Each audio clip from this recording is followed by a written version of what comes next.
about letting go and letting God. And there's Miss Sarah. Good morning, Sarah. Letting go and letting God means that we don't have to be in control. Wow, really? When we let go and let God, uh, we don't have to be in control. Now, some of us are, by the grace of God, in recovery from codependency. Uh, but I had a fear of letting go.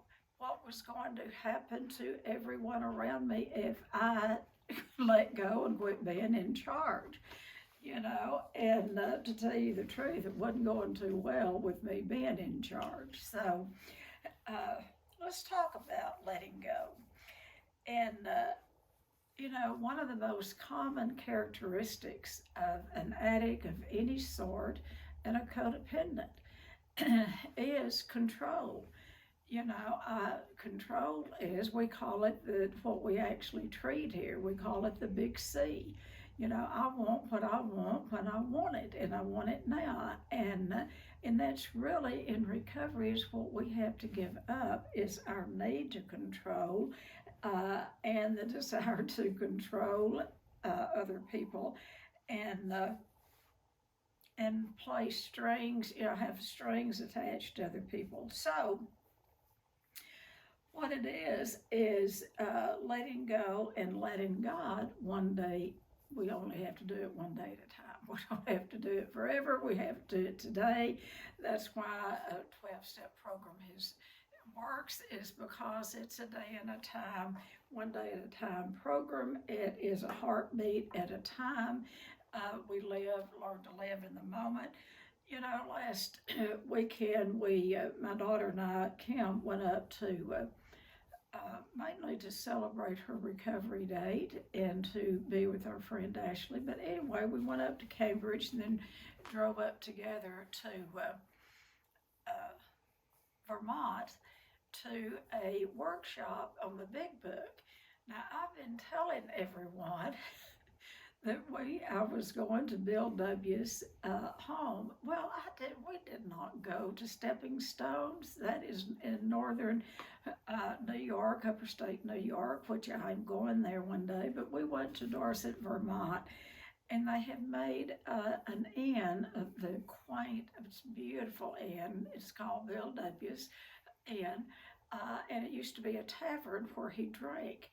And so it's kind of setting that it is now an inn, and they have many, many gatherings for 12-step people. And so there was it's a town, it's like Buffalo Gap. We have 463 people, they have 400 people. So it's a very small town, but it was a big crowd.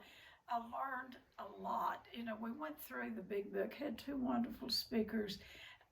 And, I didn't hear anything that I didn't know. But it's the way that they framed it, the way that they presented it. And I don't know that any of us, ever know everything. I mean, I don't. I certainly don't. And I just had a good remembering of the book, the big book of Alcoholics Anonymous, and how it works and how it serves us today, even as it did in the 1930s. So this let go and let God, it's you walk into any 12-step or mainly AA meetings across the country, and you see slogans hanging on the wall.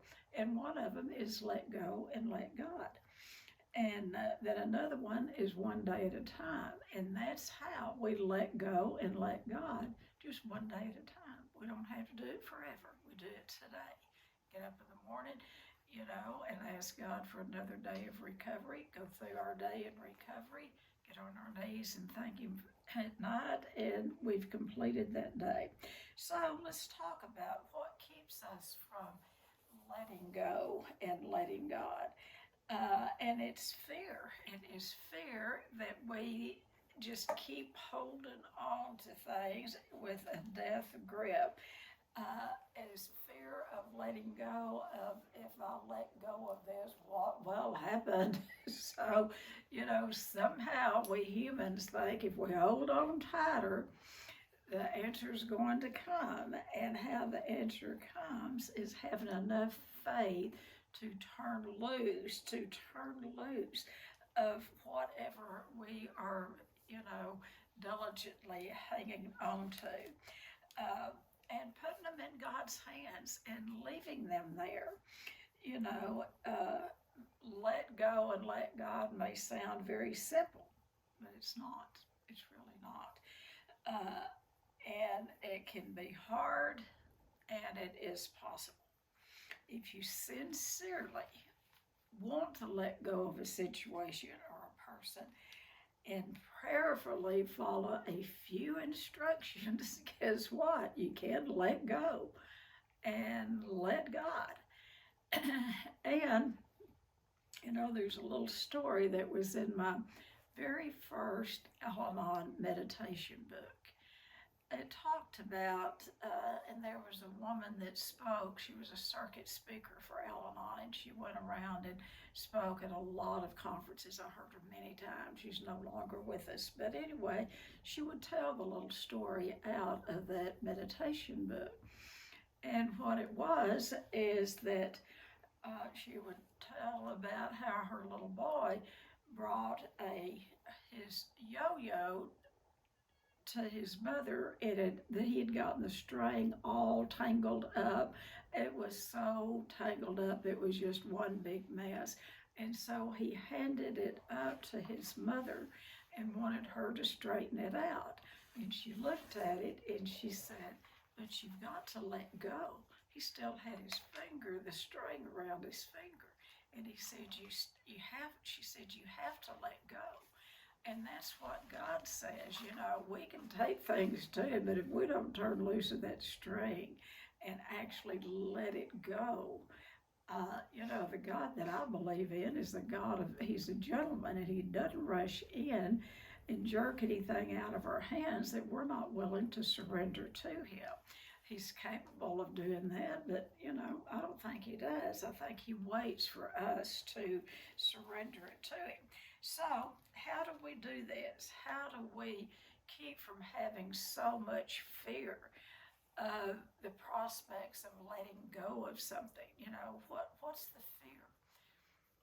One of the lessons that is so vivid, and I shared it with you last week, but that's early in Al-Anon. I'd probably been in 10 years. I'm a slow learner, but I kept thinking, and that was my problem. I kept thinking, but I kept thinking there was something I could do to help my alcoholic prescription drug addict mother, because I loved her dearly. I would have done anything, and I made it my life's work. And as a child and a young teenager and a young adult up into my 30s, I made it my life's work to sober my mother up, and it didn't work. And so, I found, I didn't know this at the time, but then I found a man that needed me as much as my mother did. I didn't even know he was an alcoholic, because alcoholism looks different on people. Mother laid on couches and wore them out and was sick all the time. My second husband, that we were married 51 years, he was what we call a running drunk. He would be sober for days, months, but if he ever took a drink, he would be gone from the scene for 3 or 4 days. And then he would sober up and be sober for a while. And he'd say, "See there, I told you I could not drink." But anyway, he was my second project to sober up. And then along came a child that needed my help, sobered her up. But when I got to Al-Anon, they worked with me. I was a slow learner. I just knew that there was something I could do to help my loved ones, because I loved them so much. And I knew that they wanted to get better if they would only listen to me. And so one day, and I don't know, somehow God revealed this to me, and I don't know if I'm that smart or I don't know. God just revealed this to me because it was killing me. I was so addicted. The addicts in my life were addicted to substance. I was addicted to the addicts in my life. so addicted to them.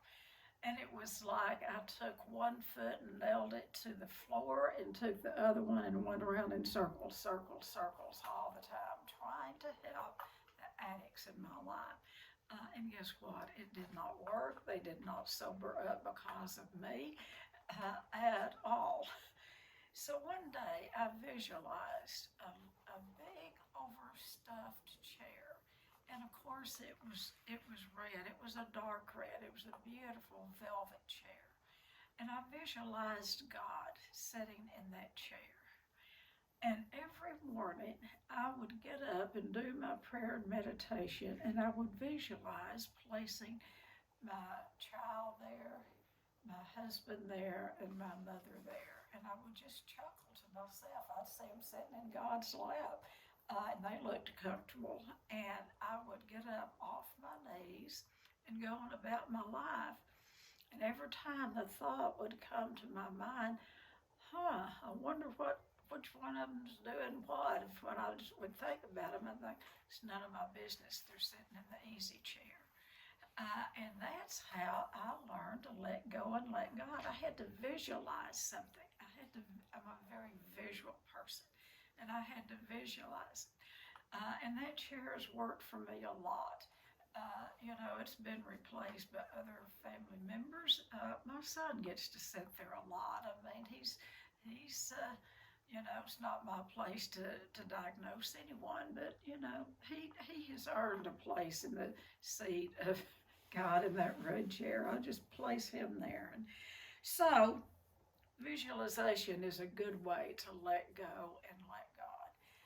But first of all, the first thing we have to do is to identify what do you need to, what you can control and what you can't control. There's some things that we are in charge of, that we do need to take ownership of and suit up and show up and do what's before us to do. So we have to figure out what is our business and what's not our business and what we can control. And one of the ways that you can figure out what you can't control, what you need to let go of, it's really those things that are causing you lots of stress. Stress to the point that it is causing depression. I mean, and it can cause, we can hang on to something till hell freezes over, thinking that we can do something to change this person or change the situation or change our business or change our family or change the town or the world or you name it. I mean, we think big, those of us that have been control freaks, we don't stay in our own little corner. We just spread out and try to control the whole world. So we have to get specific of what we want to, what we can control and what we can't control. And so, like I said, one of the ways that we can identify that is what is causing us so much stress? What's causing you so much stress to the point that it is leading to depression and sadness? And, because our own stuff is pretty manageable, I mean, thank God, I finally went to treatment for my eating, not my eating disorder, but for an eating disorder. I didn't know there was help for folks like me, and thank God, a man came to me. I was in a treatment center where I was program director. In essence, he did an intervention. That was 38 years ago. Now, when I went to treatment and found out that that I had a disease much like the alcoholics and drug addicts that I was working with every day. Once I figured out that I had a disease, that I wasn't just weak-willed and that I wasn't just, that I just didn't have I did have an abnormal desire to eat food. And it wasn't just food, it was really the volume. I was such a volume eater because I had so much pain from my childhood that it took a lot of food, putting it in there to ease the pain of living. So once I went to treatment and got sober around the food, uh, I learned what I could turn over, that I could turn it over to the care of God. You know, what I would do is I'd turn it over every morning. I'd get up, before I went to treatment, I'd get up every morning and beg God, beg Him, help me today not to overeat. And most of the time, while I was saying that prayer, that I had every intention, my intentions were good. It was my action that wasn't too good. I beg him to help me overeat and not practice bulimia. And I'd make him promises, and I wanted to keep them. I could not keep them because I wanted to eat and ease the pain more than I wanted to recover. And once I had to go to treatment, and I'm telling you this for a fact. I had to go to treatment to get detoxed. I could not, I'd get a few days. I was in Overeaters Anonymous, had been since 1972, and I would get some clean time. I would get some abstinent time.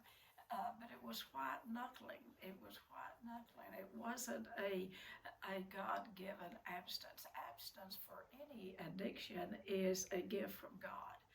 If you have abstinence from any addiction or behavior, treasure it. Treasure it, because it is a gift from God. Do not throw it back up in His face, because not everyone ever receives abstinence. It's there for anyone, but we have to reach out and take it. It is a gift. So that's what treatment gave me, was detox. I got to detox and actually figure out how I could live and breathe and have my being and just live without massive amounts of food and without practicing bulimia. And I had to learn that it was a disease, and I had to learn what I had to turn over. So I wasn't going to talk about my eating disorder, but somehow I always creep back into that, because that was the biggest thing that I had control of, or I thought I had control of it. I had nobody's control of my eating disorder. And I did believe in God. I was more of an agnostic around my eating disorder. I believed in God, but I really took no action. I would take the action. I'd put myself on the strict diets. I would, do this and that to not worry. So anyway, one of the things, identify what you can control.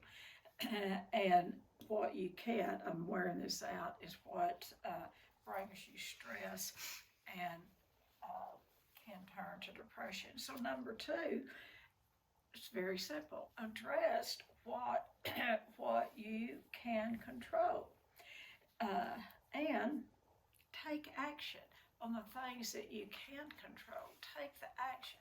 Like, I learned what I could control about my eating disorder is I could find a way to feed myself appropriately, a food plan. Diets don't work. I have been on every diet in the whole wide world, and we go on a diet to go off of it. But a meal plan, it's like budgets don't work, but a spending plan will. Where you plan to spend, where you put your dollars. And that's how it is with a food plan. I got to pick and choose what I wanted to eat. I was no longer under that, that hold of the eating disorder that I had to have, that I would eat anything and I had to have a lot of it. So you had to figure out what you could control, and what I could control was treating my eating disorder. I had some control over that, of my action. But I couldn't until I spent time in treatment and could get abstinent and get on a plan. I couldn't do it by myself. Lord, I tried, and I wanted to, I would work with the drug addicts, alcoholics every day, and I so wanted to be one of them, and I got into a little trouble with alcohol about 20 years ago, and am I rock bottom alcoholic? No, I'm not a low bottom, very high bottom, but it was high enough to know that if I didn't take notice and do something about my drinking of my wine, that it would get me in trouble. I found a way to just kind of put that in my meal plan where, I mean, it was stupid. I had stupid written across my forehead. But that's why I identify myself as an alcoholic, because I did get into some trouble. I started traveling with a dear friend of mine, my business partner. My husband didn't like to travel. She liked to drink wine. She said, well, why don't you? Because you're not an alcoholic. I believed her. I knew not to do that. So anyway, yesterday actually was my AA birthday. It was my daughter's AA birthday. It's interesting that we celebrate together. And I don't talk much about it because I'm not a low bottom. I'm not a low bottom. But I'm low enough to know that I would have lost everything I have if I had kept drinking that wine. So, know what you can control and what you can't, and then take action. The key to good mental health is take action. Instead of brooding about the situation, we can just wring our hands and feel sorry for ourselves till hell freezes over. But it's about taking action on the things that you can control, and that what you are in charge of. If you have small children, you best take control of them. Now, I don't mean in a, dominating, I controlled my kids to the point that they probably hated my guts at times. But anyway, I didn't have any parenting. I had to parent myself growing up, and my kids got parenting. They got more parenting than they ever dreamed that they wanted. I was involved in everything in their lives. Karen's granted, my kids had a hands-on parent. They had two of them. My husband, I made him become a hands-on parent. Because what we don't get in childhood is really what we want to give our children. And I studied about how to be a good parent. I'd watch other parents and all. So anyway, take control of what you can take control of, and that is your children. That is, if you have a job, you best take control of the duties on your job. But now, don't look over there at what somebody else is doing and try to take charge of what they're doing. It's none of your business. If they're not doing their job, if you don't go over there and take it away from them and do it yourself, so, if you just let them dig their own grave, they will, and their supervisor will see at some point they're not doing their job, and they will either talk to them, they'll get better, or they'll be gone.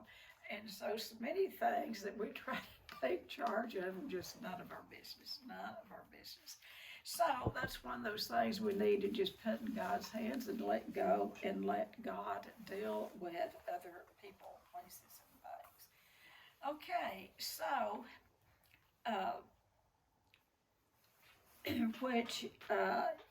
when we think about what we can control, really it comes down to ourselves and our attitude. AA, if I heard it once this past weekend, I heard it probably 15 times about AA is altered attitudes, altered attitudes, altered attitudes. If you want to be successful in a 12-step program such as AA, and you read that Alcoholics Anonymous book, regardless of what fellowship that you're in, and you're going to learn, if you want to be in recovery, you're going to have to alter your attitude. The attitude that you have is not working. If you've got a bad attitude about life and about, your neighbors and your spouse and your kids, you best alter it, not theirs, alter yours. And, change the way you look at something. Maybe something is not going to change, but you can change the way you look at it. And number 3 is surrender. I just dropped my glasses. Surrender what you cannot control. I mean, who wants to do that? Who wants to surrender anything? We are addicts. Addicts are, we can talk about codependence, the codependency, all we want to. It is the core of alcoholism. And we talked about that this weekend about, we say Al-Anon, and I am a member of Al-Anon Fellowship, have been since October of 1968. And, I got in there and learned I couldn't control anything but myself, and most time I couldn't do that. So, what happens if we can learn to surrender the fear? It's the fear, it's the fear, the fear, the fear of letting go. What might happen if we let go? Fear is false evidence appearing real. I've heard different, people break that down different ways, but that's still my favorite. False evidence appearing real. I'll tell you, as addicts, I don't know about y'all, but as an addict of any sort, most of us have huge imaginations, and we can make up all sorts of stuff that's going to happen. What if this happens? What if that happens? Oh my God, what if so-and-so happens? False evidence appearing real. I mean, it's very real to us. And we get into that henny penny stage, the little hen that heard thunder. And she was running around the barnyard saying, the sky's falling, the world's coming to an end, the sky is falling.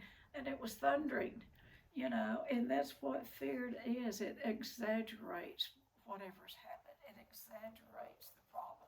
Now, we do need to have some healthy fear. That's the only reason God gave us fear, is to stop at the stop sign.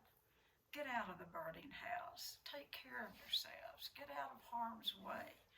But when the things that I'm talking about, the things that we fear, have never even happened, and they're in the future. It's not right now.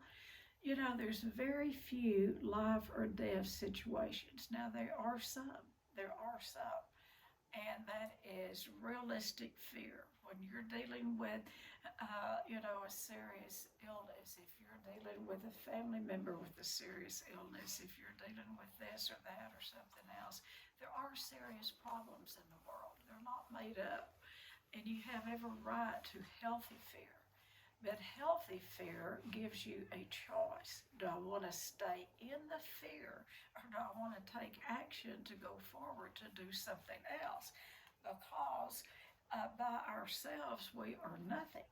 But if we're willing to surrender the fear and say, God, I do not know what to do.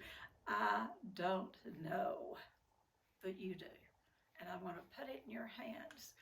And so in the meantime, do we just sit around and wait for God to do what we want him to do? Okay, I've put it in God's hands now, I'm going to go back to bed.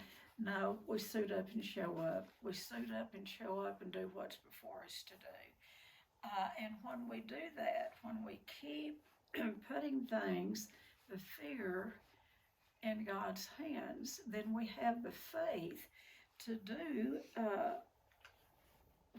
what's before us to do. We gain the faith to, if you believe in God, Now, if you don't, you're in trouble. And this is not going to do you a whole lot of good, this talk, because what you're saying is, I believe in myself. Anyone that's all wrapped up in themselves make a very poor package. If you think you can heal your own eating disorder or heal your own addiction, get after it. I know I tried for years and years and years while believing in God. I believed in God. I was one of those agnostics, like I said, when it came to my eating disorder. I believed in God, but I took no action. I wanted him to slap the food out of my hand. God doesn't work like that. We take the action, he blesses the effort. We take the action, he blesses the effort. I had to be willing to give up the pleasure that I got out of drinking that wine. I had to give that up, putting those red fingernails around that wine glass for some reason or other, that just felt very romantic to me. I mean, by myself. I mean, I would have been, I don't know. I mean, and that is so stupid. We fall for commercials. And I always say, if we don't stand for something, we'll fall for anything. So, what I stand for today is sobriety in all areas of my life. And so sometimes I have to put my own self in that chair, you know, and let myself go. So if you want to know where, well, one of the ways, I'm giving you some ways to learn to let go and let God. If you are in a 12-step program, oh my, we are so far. I mean, we get so much.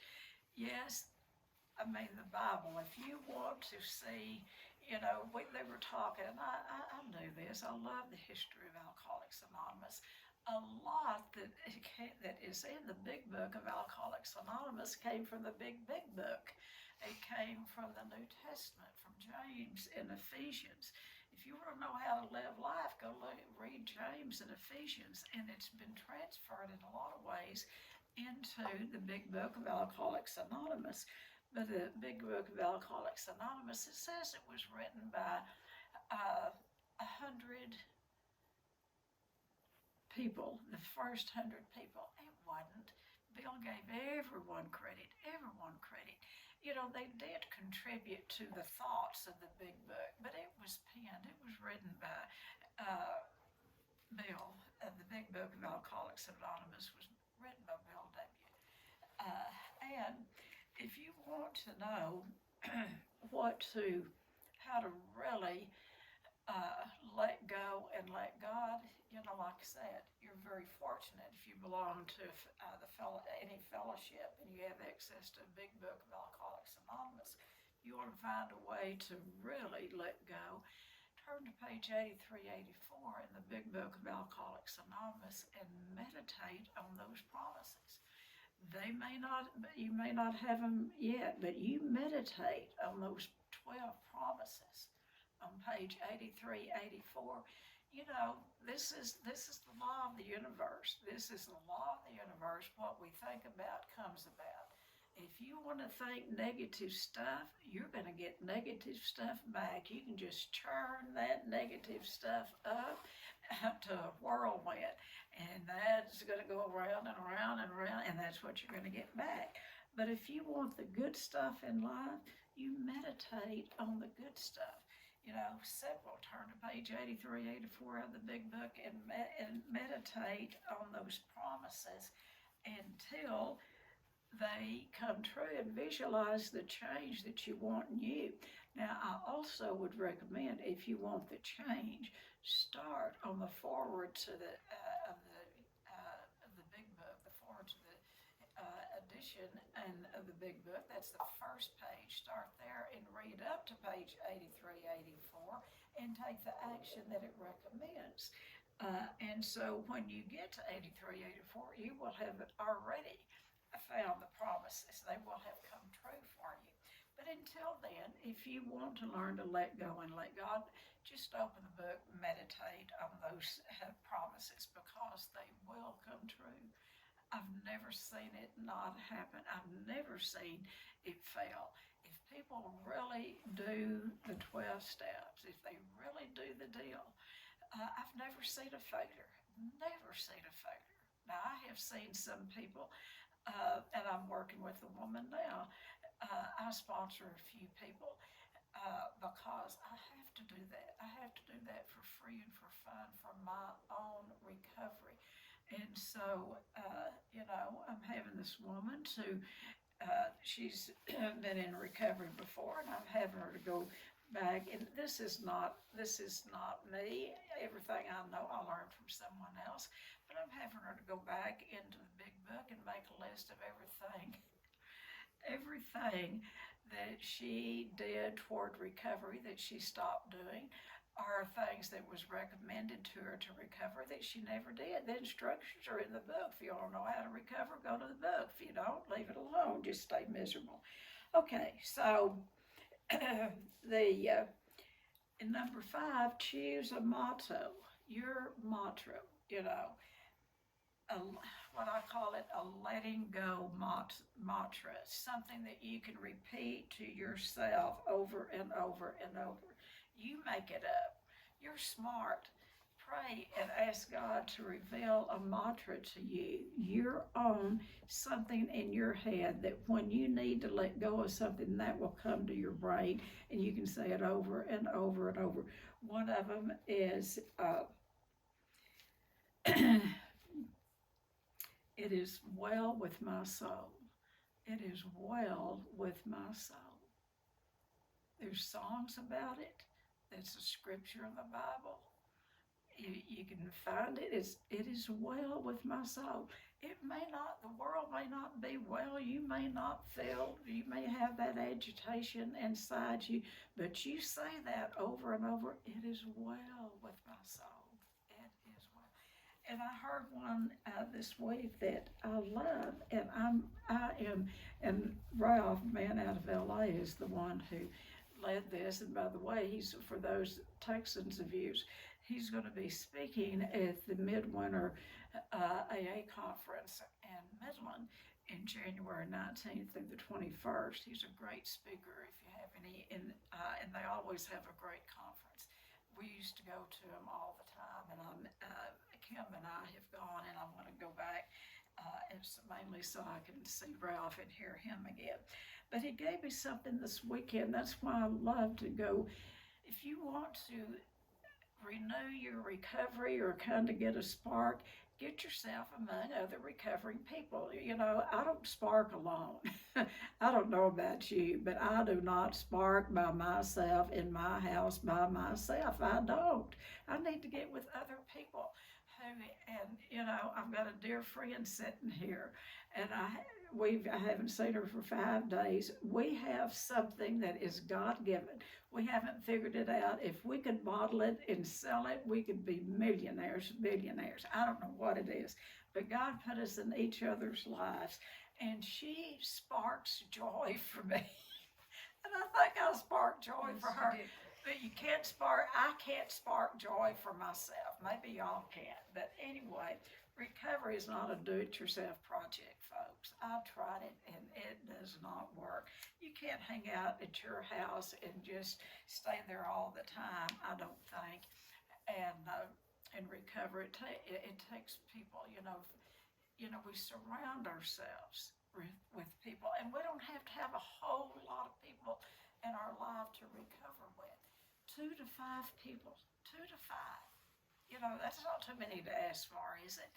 You need 2 to 5 people who know everything about you and love you anyway.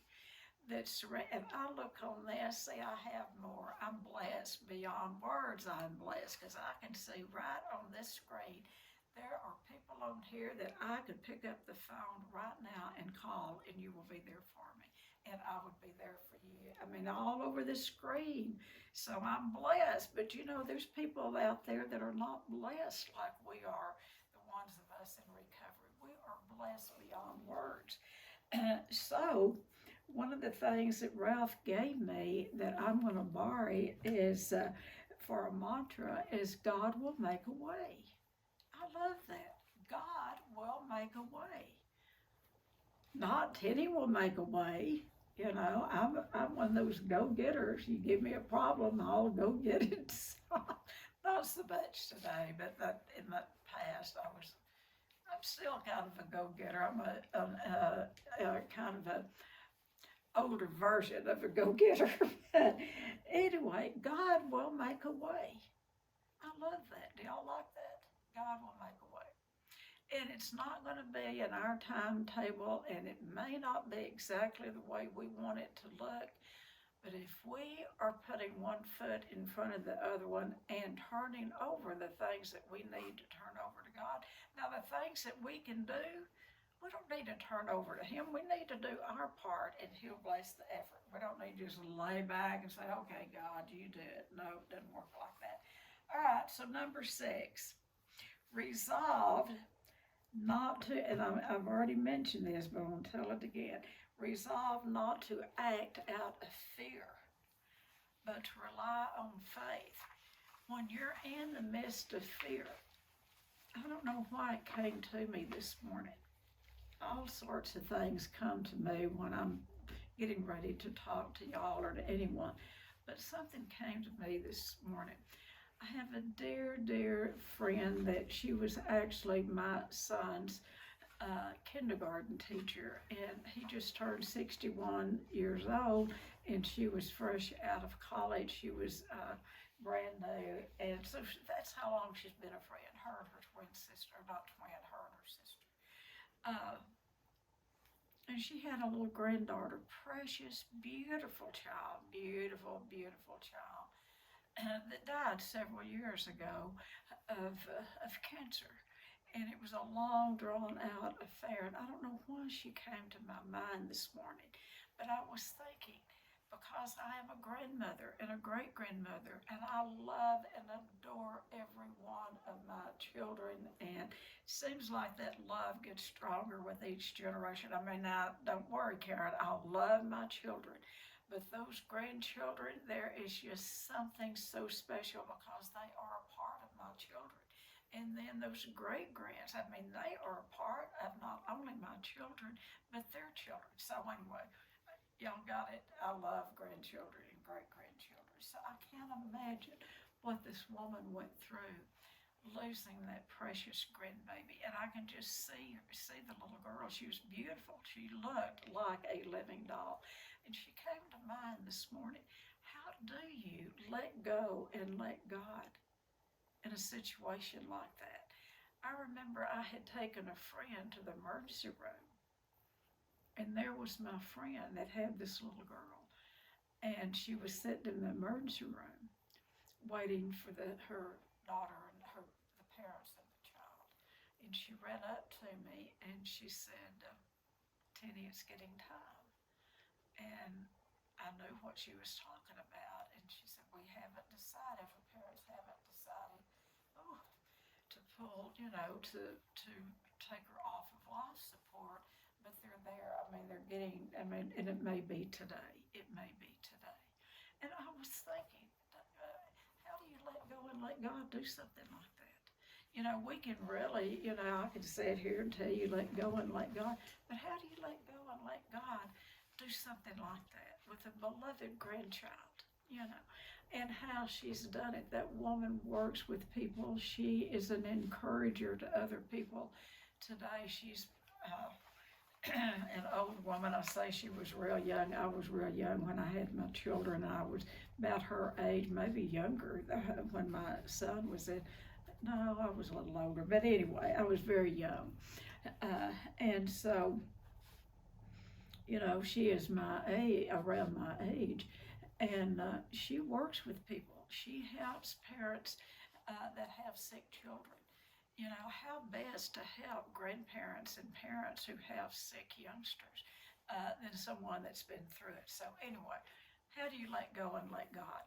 You do it because there's no other way to do it. You can either kick and scream and holler, and I'm sure they did a lot of that, but in the end, she put that child in God's hands, and she has gone about helping other families with sick children. So, anyway, resolve to act, not act out of fear, but to rely on faith. Never act out the fear, because usually it's false anyway. The fear that we've got all dreamed up is false. Now, like I said, if the house is burning down, that's not false. That's true. Get out of the burning house. But don't build your life on the valley of fear. There can be a valley of fear where, you just live in that valley of fear. Oh my God, what's going to happen? And I hear this all the time. I am almost 81 years old, and I've been hearing this all my life since my memory is about 4. I came out of World War II. And even at World War II, you know, I was born toward the end of World War II, and they kept thinking that we wasn't out of the war, that it's going to come back, that the Germans are going to come over here. You heard that stuff all the time. People continue to live in fear, even when they said the war is over, you know. So today, you know, we're worried about, you know, artificial intelligence. We're worried about this. We're worried about the world's coming to an end. That has been happening for 81 years, as long as I've been on the face of the earth, you know, and it is going to come to the end one day. But why worry about it today? Why not live today? And if it does come to an end, I know where I'm going. I know where y'all, I know all of y'all pretty well. I know where you're going. And until then, let's build our life on faith. Let's build our rock on, it sounds like I'm preaching. I sound like a Southern Baptist preacher right now. But that's all right. Let's build our life on faith. God can and will. God can and will heal any area of our life that we're willing to surrender to Him. He may not heal it in the way that we want Him to heal it, but He will heal our hearts. So focus your mind and heart on trusting God today. Trust God and take action. Because I've already said that. Just, you know, just trust God and take action. And, you know, read about getting into action. And it says on page 83, 84, into action, into action. So the same God that has empowered others will empower us, will empower you. So maybe after talking, and I'm going to let y'all talk, maybe this phrase, let go and let God, isn't expecting so much after all. Maybe we're not expecting too much. Because if that's true, you know, that we can let go and let God, there's another phrase, is one day at a time. We just have to do it today, one day at a time. There's some folks on here, and I know most of you really well, and you walk through some pretty horrific things, but you didn't walk through it all at one time. Thank God you walked through it one day at a time, 1 hour at a time, one heartbeat at a time. We can do anything one heartbeat at a time. So have no fear for tomorrow. For today is the day that God has made.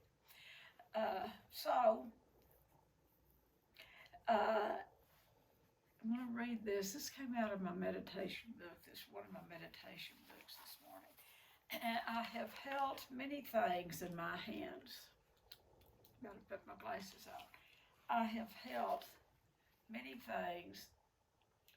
Those are not, I know, I'm not sure. Those are her glasses. And I cannot see nothing out of those glasses. Let's see. I have held many things in my hands, and I've lost them all.